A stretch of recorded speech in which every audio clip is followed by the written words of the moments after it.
ദൈവത്തിൻ്റെ വലിയ ദാനമാണ് പരിശുദ്ധാത്മാവ്.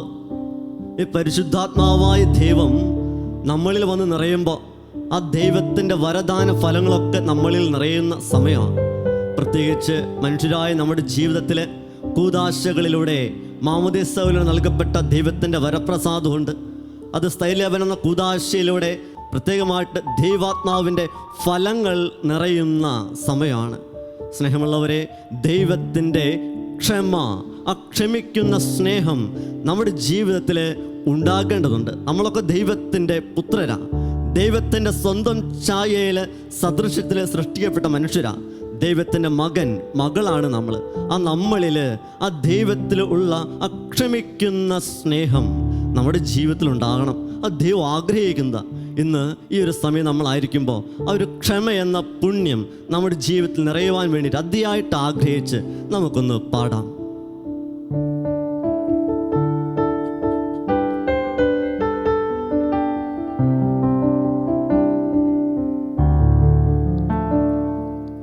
ക്ഷമിക്കുവാൻ സ്നേഹിക്കാൻ പഠിപ്പിക്കണേ നാഥ, ക്ഷമിക്കുവാൻ സ്നേഹിക്കാൻ പഠിപ്പിക്കണേ. ക്ഷമിക്കുവാൻ സ്നേഹിക്കാൻ പഠിപ്പിക്കണേ നാഥ, ക്ഷമിക്കുവാൻ സ്നേഹിക്കാൻ പഠിപ്പിക്കണേ. ക്ഷമിക്കുവാൻ സ്നേഹിക്കാൻ പഠിപ്പിക്കണേ നാഥ, ക്ഷമിക്കുവാൻ സ്നേഹിക്കാൻ പഠിപ്പിക്കണേ. ക്ഷമിക്കുവാൻ സ്നേഹിക്കാൻ പഠിപ്പിക്കണേ നാഥ, ക്ഷമിക്കുവാൻ സ്നേഹിക്കാൻ പഠിപ്പിക്കണേ.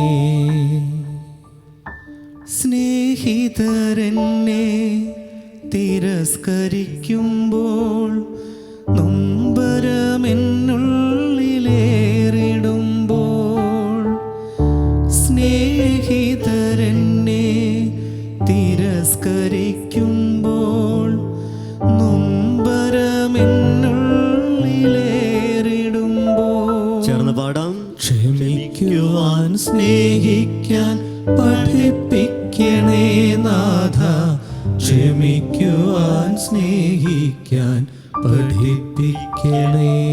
നമ്മുടെയൊക്കെ ജീവിതത്തിൽ, മാനുഷികമായ ജീവിതത്തിൽ പലപ്പോഴും ക്ഷമ എന്ന പുണ്യം അഭ്യസിക്കാത്തതിൻ്റെ പേരിൽ നമ്മുടെ ജീവിതത്തിലെ സഹോദരങ്ങളോട് എന്തുമാത്രമാണ് നമ്മൾ അകന്നിരിക്കുന്നത്.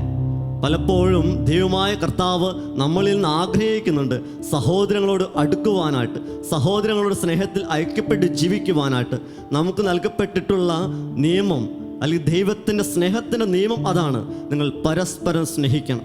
എവിടെയൊക്കെ ദൈവത്തിൻ്റെ സ്നേഹത്തിന് നിയമം ചേർത്ത് വെക്കുന്നുണ്ടോ, ദൈവമായ കർത്താവിനെ സ്നേഹിക്കണമെന്ന് പറയുന്നുണ്ടോ, അതിനോട് ചേർന്ന് തന്നെ വെക്കുകയാണ് സഹോദരങ്ങളെ സ്നേഹിക്കണം, അയൽക്കാരെ സ്നേഹിക്കണം.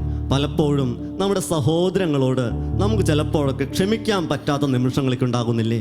സ്നേഹമുള്ളവരെ, നമ്മുടെ അനുദിന ജീവിതത്തിൽ ഇതുപോലെ ക്ഷമിക്കാൻ പറ്റാത്ത നിമിഷങ്ങളുമായിട്ട് നമ്മൾ മുമ്പോട്ട് പോകുമ്പോൾ ആ ദൈവത്തിൻ്റെ സ്നേഹത്തിൽ നിന്നാണ് നമ്മൾ അകന്നു പോകുന്നത്.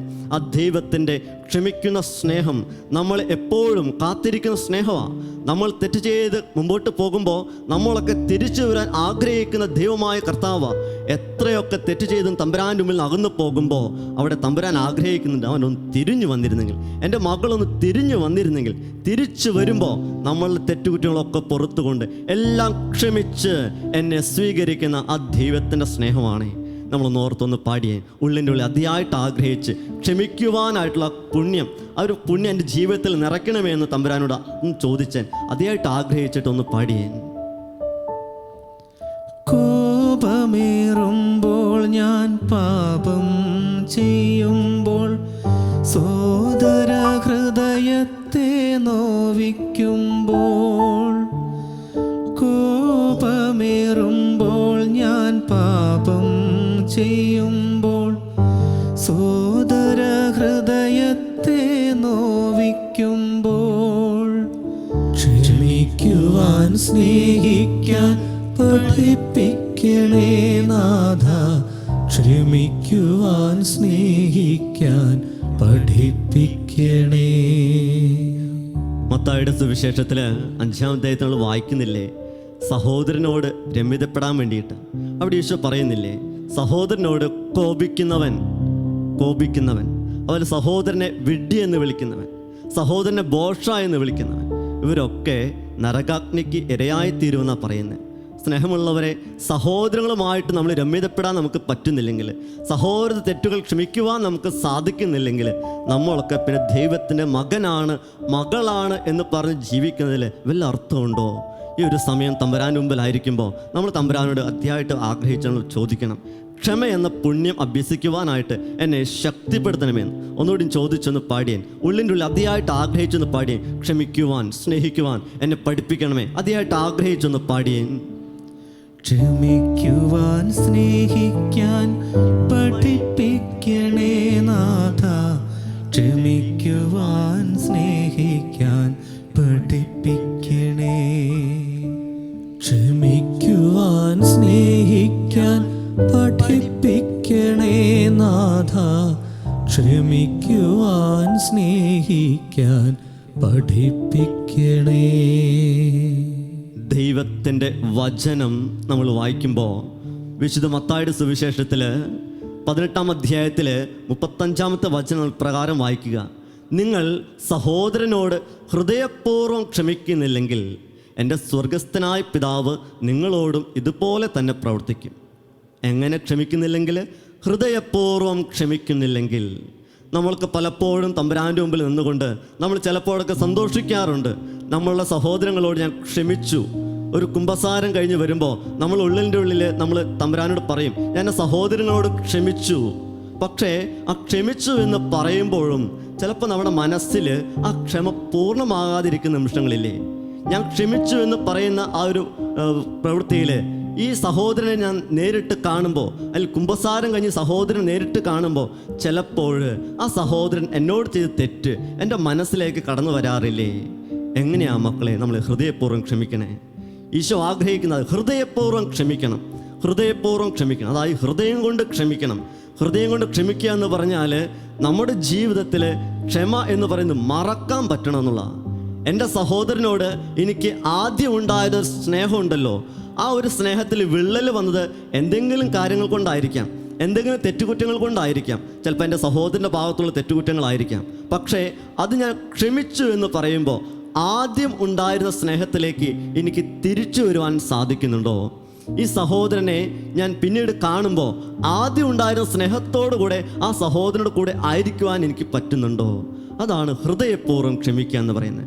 നമ്മുടെ ഉള്ളിൻ്റെ ഉള്ളിൽ നമ്മുടെ ഹൃദയത്തിലുള്ള സ്നേഹമുണ്ടല്ലോ, അത് ദൈവത്തിൻ്റെ സ്നേഹമാണ്. ആ സ്നേഹം കൊടുക്കണം. ആ സ്നേഹം കൊടുത്ത് നമ്മൾ ക്ഷമിച്ച് നമ്മൾ ഒരുമയോടെ ജീവിക്കണം. ഇതാ ദൈവം ആഗ്രഹിക്കുന്ന ക്ഷമിക്കുന്ന സ്നേഹം. എൻ്റെ ദൈവമായ കർത്താവുണ്ടല്ലോ, എന്നോട് ക്ഷമിച്ചില്ലായിരുന്നെങ്കിൽ ഞാനൊക്കെ എന്തുമാത്രം വലിയ പാപിയായിട്ടാണ് എന്നും ജീവിക്കുക. ഞാൻ ചെയ്യുന്ന ഓരോ തെറ്റുകൾ ഓരോ ദിവസം കടന്നു പോകുമ്പോൾ എൻ്റെ ജീവിതത്തിൽ വന്നു പോകുന്ന തെറ്റുകുറ്റങ്ങൾ അത് ദൈവമായ കർത്താവ് ഓർത്തിരുന്നാൽ, സ്നേഹമുള്ളവരെ, നമ്മളെക്കുറിച്ച് തമ്പുരാൻ്റെ മനസ്സിൽ എന്തായിരിക്കും? ദൈവത്തിൻ്റെ മനസ്സിൽ എന്തായിരിക്കും? ഇതാണ് ദൈവത്തിൻ്റെ ക്ഷമിക്കുന്ന സ്നേഹം. നമ്മൾ എത്രയൊക്കെ തെറ്റ് ചെയ്താലും, എത്രയൊക്കെ പാപക്കുഴിയിൽ ചെന്ന് അധപതിച്ചാലും, അവിടെ നിന്ന് ഞാൻ എൻ്റെ ദൈവമായ കർത്താവിനെ വിളിക്കുമ്പോൾ ഉണ്ടല്ലോ, ആ ദൈവമായ കർത്താവ് എൻ്റെ സകല തെറ്റുകുറ്റങ്ങളും പൊറുത്ത് മറന്ന് എന്നെ സ്നേഹിക്കുന്നു എന്നുള്ള അതാണ് ക്ഷമിക്കുന്ന സ്നേഹം. ദൈവത്തിൻ്റെ സ്നേഹത്തിൻ്റെ പ്രത്യേകത ക്ഷമിക്കുന്ന സ്നേഹം. ഈ സ്നേഹമാണ് എൻ്റെ ജീവിതത്തിൽ നിറയേണ്ടത്. ക്ഷമിക്കുന്ന സ്നേഹം ദൈവത്തിൻ്റെ ഭാവമാണ്. ദൈവത്തിൻ്റെ ഭാവമാണ്. ഞാൻ എൻ്റെ അപ്പൻ്റെ അമ്മയുടെ എന്നൊക്കെ പറയുമ്പോൾ എൻ്റെ അപ്പനിലും അമ്മയിലും ഉള്ള നല്ല ഗുണങ്ങൾ കുറേയൊക്കെ എൻ്റെ ജീവിതത്തിൽ എനിക്ക് കിട്ടിയിട്ടുണ്ട്. ഇതുപോലെ ദൈവത്തിൻ്റെ മകനാണ് മകളാണ് എന്ന് ഞാൻ പറയുമ്പോൾ ആ ദൈവത്തിൻ്റെ ഗുണങ്ങൾ എൻ്റെ ജീവിതത്തിലേക്ക് എനിക്ക് കിട്ടിയിട്ടുണ്ടെന്നേ. ആ ഗുണങ്ങൾ നമ്മൾ പരിശീലിക്കണം. ക്ഷമിക്കുന്ന സ്നേഹം ദൈവിക ഭാവമാണ്. ആ ദൈവത്തിൻ്റെ ഭാവം നമ്മൾ ഉണ്ടാകുവാനായിട്ട് അതിയായിട്ട് ആഗ്രഹിച്ച് നമ്മളൊന്ന് പാടണേ, ആഗ്രഹിച്ച് പാടണേ. ക്ഷമിക്കുന്ന സ്നേഹം ദൈവിക ഭാവം, നാഥൻ കൊതിക്കും സ്വഭാവം.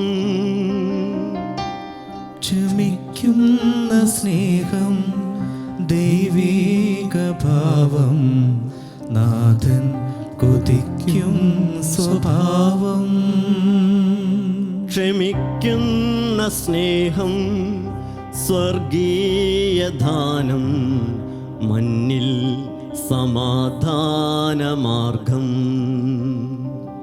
ക്ഷമിക്കുന്ന സ്നേഹം സ്വർഗീയദാനം, മണ്ണിൽ സമാധാനമാർഗം. ദൈവത്തിൻ്റെ ക്ഷമിക്കുന്ന സ്നേഹം നമ്മൾ മനസ്സിലാക്കണമെങ്കിൽ ഈ ദൈവത്തിൻ്റെ വചനം നമ്മളൊന്ന് വായിക്കണേ. പഴയ നിയമത്തിലും പുതിയ നിയമത്തിലൊക്കെ കടന്നു പോകുമ്പോൾ ഇവിടെയൊക്കെ ദൈവമായ കർത്താവ് എത്ര പ്രാവശ്യമാണ് നമ്മോട് ക്ഷമിച്ചിരിക്കണേ. എത്രയൊക്കെ തെറ്റ് ചെയ്തിട്ടും ദൈവത്തിൻ്റെ ജനം ദൈവത്തിൽ നിന്ന് അകന്നു പോകുമ്പോൾ ആ ദൈവമായ കർത്താവ് അതൊന്നും ഗവനിക്കുന്നില്ല, കാത്തിരിക്കുകയാണ്. അകന്നു പോകുന്ന ഈ ഒരു മകൾ ഒന്ന് തിരിച്ചു വരുവാനായിട്ട്, പാപക്കുഴിയിൽ നിന്ന് വിളിക്കുവാനായിട്ട്. നമ്മൾ കാണുന്നില്ലേ ആബേൽ കായേൻ, സഹോദരനെ കൊന്ന കൊലപാതകിയായ കായേനെ ദൈവം എങ്ങനെയാ സ്നേഹിച്ചേ? വചനം പറയുക, ആ കായേനെ ദൈവം ശിക്ഷിക്കുന്നുണ്ട്. ആ ശിക്ഷിക്കുമ്പോൾ ആ ശിക്ഷയുടെ ആധിക്യത്തിൽ നിന്നുകൊണ്ട് അവൻ തമ്പുരാൻ്റെ മുമ്പിൽ കരയുന്നുണ്ട്.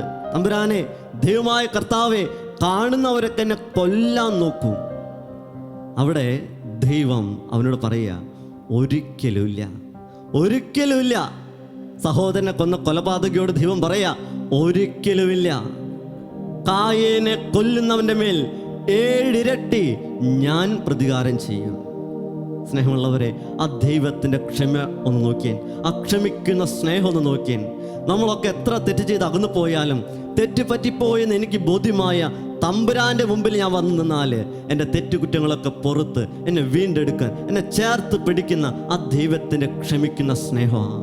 ഒന്ന് ഓർത്തൊന്ന് പാടിയൻ, ഉള്ളിൻ്റെ ഉള്ളിൽ അതിയായിട്ട് ആഗ്രഹിച്ച് പാടിയൻ. ആ ക്ഷമിക്കുന്ന സ്നേഹം എൻ്റെ ജീവിതം കിട്ടണമെന്നുള്ള ബോധ്യത്തോടൊന്ന് പാടിയൻ. ക്ഷമിക്കുന്ന സ്നേഹം ദൈവീക ഭാവം, നാഥൻ കൊതിക്കും സ്വഭാവം. ക്ഷമിക്കുന്ന സ്നേഹം ദൈവീക ഭാവം, നാഥൻ കൊതിക്കും സ്വഭാവം. ക്ഷമിക്കുന്ന സ്നേഹം സ്വർഗീയദാനം, മണ്ണിൽ സമാധാനമാർഗം. ക്ഷമിക്കുന്ന സ്നേഹം സ്വർഗീയദാനം, മണ്ണിൽ സമാധാനമാർഗം.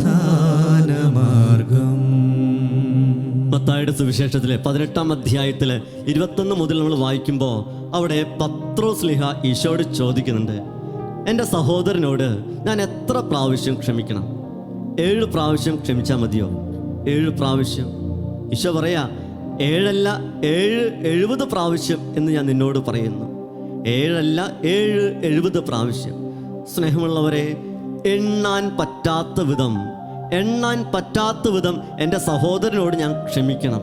അതാണ് ദൈവം ആഗ്രഹിക്കുന്ന ക്ഷമിക്കുന്ന സ്നേഹം.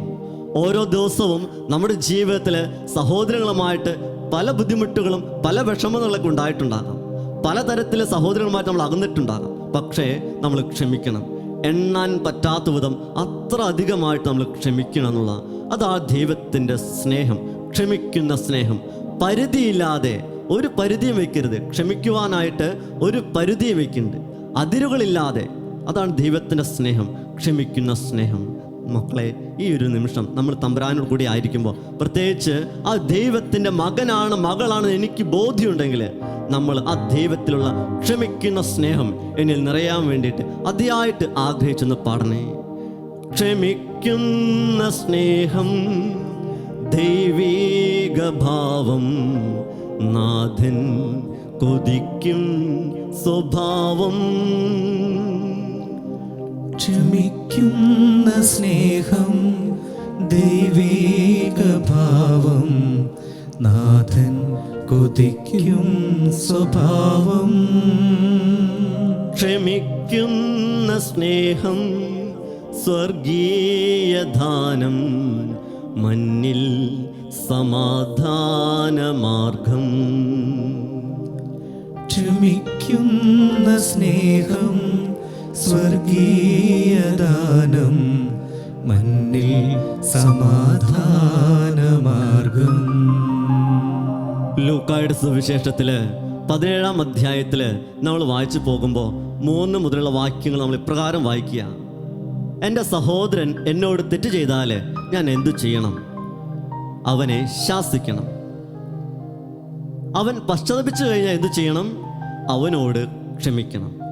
അങ്ങനെ ഒരു ദിവസത്തിൽ 7 പ്രാവശ്യം എൻ്റെ സഹോദരൻ എന്നോട് തെറ്റ് ചെയ്താൽ, ആ തെറ്റ് ചെയ്ത് കഴിഞ്ഞിട്ട് അവൻ വന്ന് പശ്ചാത്തപിച്ചു കഴിഞ്ഞാൽ എത്ര പ്രാവശ്യം ക്ഷമിക്കണം? 7 പ്രാവശ്യവും ക്ഷമിക്കണം. ഇതാണ് ദൈവം ആഗ്രഹിക്കുന്നത്. എൻ്റെ സഹോദരൻ എന്നോട് തെറ്റ് ചെയ്ത് കഴിഞ്ഞാൽ എത്ര പ്രാവശ്യം തെറ്റ് ചെയ്തോട്ടെ, അവൻ പശ്ചാത്തപിച്ച് തിരിച്ചു വന്നു കഴിഞ്ഞാൽ അത്രയും പ്രാവശ്യം നമ്മൾ ക്ഷമിക്കണം. സ്നേഹമുള്ളവരെ, ആ ദൈവത്തിൻ്റെ ക്ഷമിക്കുന്ന സ്നേഹത്തിൻ്റെ അളവ് കണ്ടോ? ഒരു പരിധിയില്ല, ഒരു പരിധിയില്ല. പരിധിയില്ലാതെ നമ്മൾ ക്ഷമിക്കണം.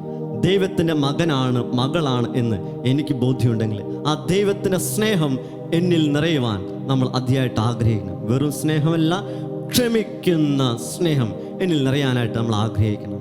ഇന്ന് തമ്പുരാൻ്റെ മുമ്പിൽ നമ്മളായിരിക്കുമ്പോൾ നമ്മൾ ഓരോ ദിവസം പ്രാർത്ഥിക്കുന്നൊരു പ്രാർത്ഥനയില്ലേ? ഈശോ പഠിപ്പിച്ച പ്രാർത്ഥന, സ്വർഗസ്ഥനായ പിതാവേ എന്ന പ്രാർത്ഥന. ആ പ്രാർത്ഥനയിൽ 2-ാമത്തെ ഭാഗത്തിൽ നമ്മൾ ഏറ്റവും ഭക്തിനിർഭരമായിട്ട് പ്രാർത്ഥിക്കുന്നില്ലേ? അന്നന്ന് വേണ്ട ആഹാരം ഞങ്ങൾക്ക് തരണമേ. അവിടെ നമ്മൾ സഹോദരങ്ങൾ തെറ്റുകൾ എങ്ങനെ ക്ഷമിക്കണമെന്ന് നമ്മൾ പ്രാർത്ഥിക്കുന്നത്. എൻ്റെ സഹോദരങ്ങളോട് ഞാൻ ക്ഷമിക്കുന്നത് പോലെ എൻ്റെ തെറ്റുകൾ എന്നോട് ക്ഷമിക്കണമേ. സ്നേഹമുള്ളവരെ, ഹൃദയപൂർവ്വം എനിക്ക് ക്ഷമിക്കാൻ സാധിച്ചാലേ സ്വർഗസ്ഥനായ പിതാവും നമ്മളോട് ഹൃദയപൂർവ്വം ക്ഷമിക്കുന്നത്. എൻ്റെ സഹോദരങ്ങളോട് എനിക്ക് ഹൃദയപൂർവ്വം ക്ഷമിക്കാൻ പറ്റണം.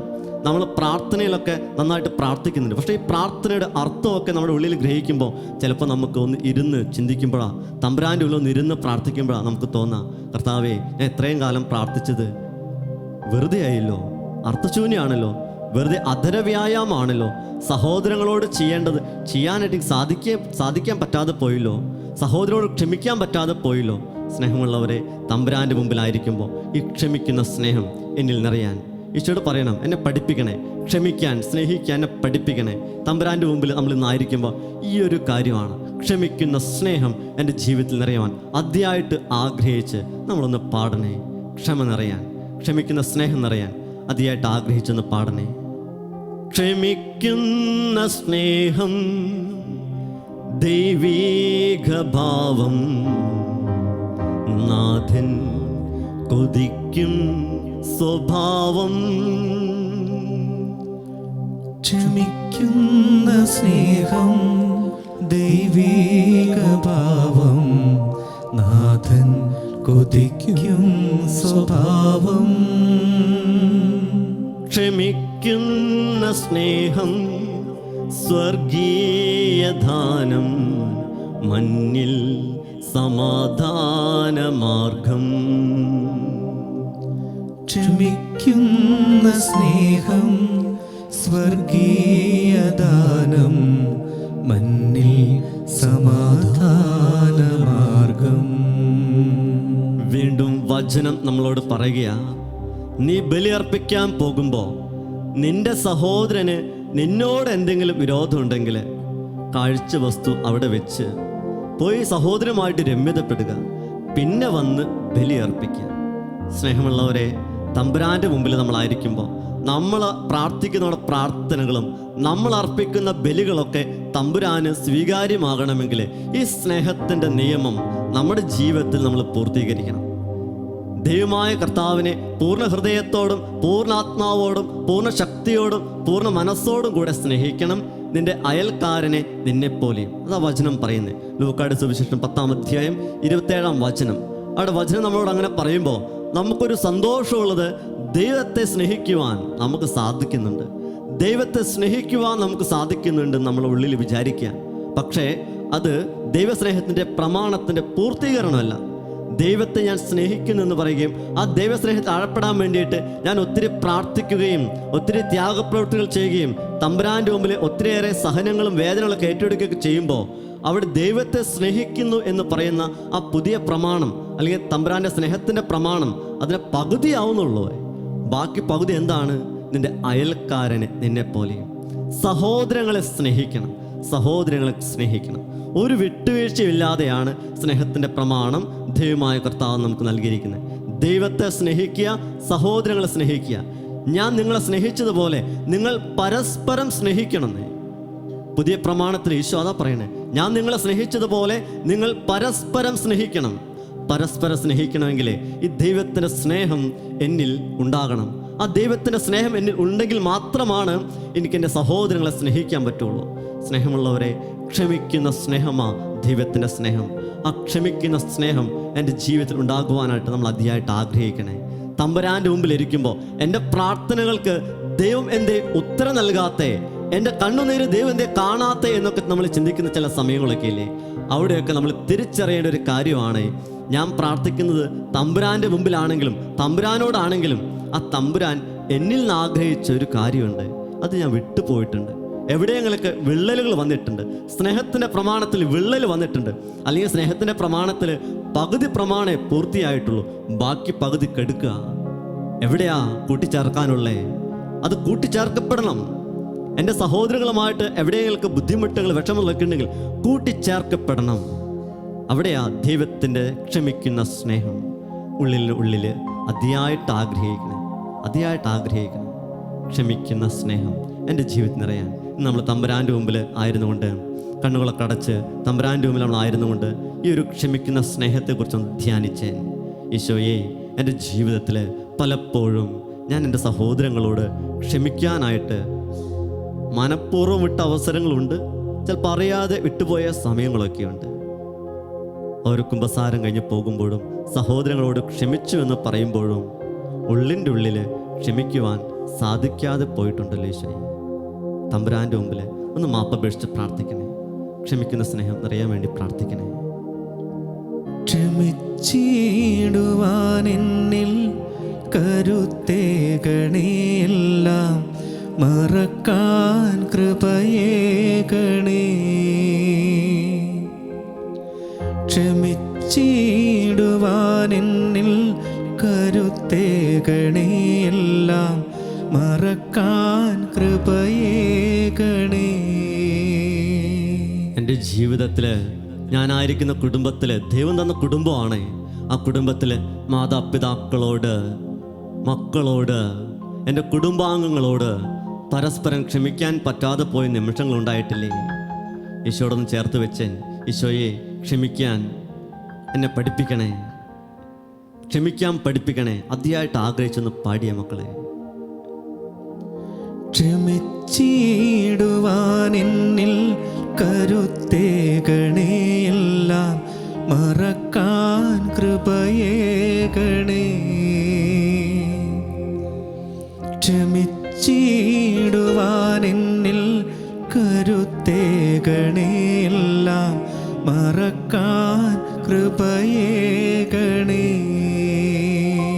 ഞാൻ ജോലി ചെയ്യുന്നിടങ്ങളിൽ, വ്യാപരിക്കുന്നിടങ്ങളിലൊക്കെ എൻ്റെ കൂട്ടുകാരോടും സഹപ്രവർത്തകരോടൊക്കെ ക്ഷമിക്കുവാനായിട്ട് ഈശോ ആഗ്രഹിക്കുക. ഈശോയോട് പറയണേ, എന്നെ ശക്തനാക്കണേ, കരുത്തേക്കണേ. പരിശുദ്ധാത്മാവിൻ്റെ ആ ഒരു ഫലം, ക്ഷമയെന്ന ഫലം, ക്ഷമയെന്ന പുണ്യം എന്നിൽ നിറയ്ക്കണമേ. അതിയായിട്ട് ആഗ്രഹിച്ച് തമ്പുരാൻ്റെ മുമ്പിലൊന്ന് പാടി. ക്ഷമിച്ചിടുവാൻ എന്നിൽ കരുത്തേകണേയെല്ലാം മറക്കാൻ കൃപയേകണേ. ആവർത്തിച്ച് പാടിയേ. ക്ഷമിച്ചിടുവാൻ എന്നിൽ കരുത്തേകണേയെല്ലാം മറക്കാൻ കൃപയേകണേ. ക്ഷമിക്കുന്ന സ്നേഹസമ്പന്നനായ പിതാവ് നമ്മുടെ ജീവിതത്തിലെ തെറ്റുകുറ്റങ്ങൾ പുറത്ത് നമ്മളെ രക്ഷിക്കുവാനായിട്ട്, വീണ്ടെടുക്കുവാനായിട്ട് നോക്കിയിരിക്കുന്ന പിതാവാ. ആ പിതാവായ ദൈവം നമ്മുടെ തെറ്റുകുറ്റങ്ങളൊക്കെ പുറത്ത് നമ്മൾ തിരിച്ചു വരുമ്പോൾ, തമ്പുരാൻ്റെ മുമ്പിൽ പൂർണ്ണ മനസ്സോടു കൂടി ആയിരിക്കുമ്പോൾ, ഉള്ളു തുറന്നായിരിക്കുമ്പോൾ തെറ്റുകുറ്റങ്ങളൊക്കെ പുറത്ത് ക്ഷമിച്ച് ആ സ്നേഹത്തിലേക്ക് എന്നെ സ്വീകരിക്കട്ടെ. നമുക്ക് പ്രാർത്ഥിക്കാം. ഈശോ നമ്മെ അനുഗ്രഹിക്കട്ടെ. പരിശുദ്ധാത്മാവായ ദൈവം നമ്മെ വിശുദ്ധീകരിക്കട്ടെ. ആമേൻ. ക്ഷമിച്ചിടുവാൻ എന്നിൽ കരുത്തേകണേ, എല്ലാം മറക്കാൻ കൃപയേകണേ. ക്ഷമിച്ചിടുവാൻ എന്നിൽ കരുത്തേകണേ, എല്ലാം മറക്കാൻ കൃപയേകണേ.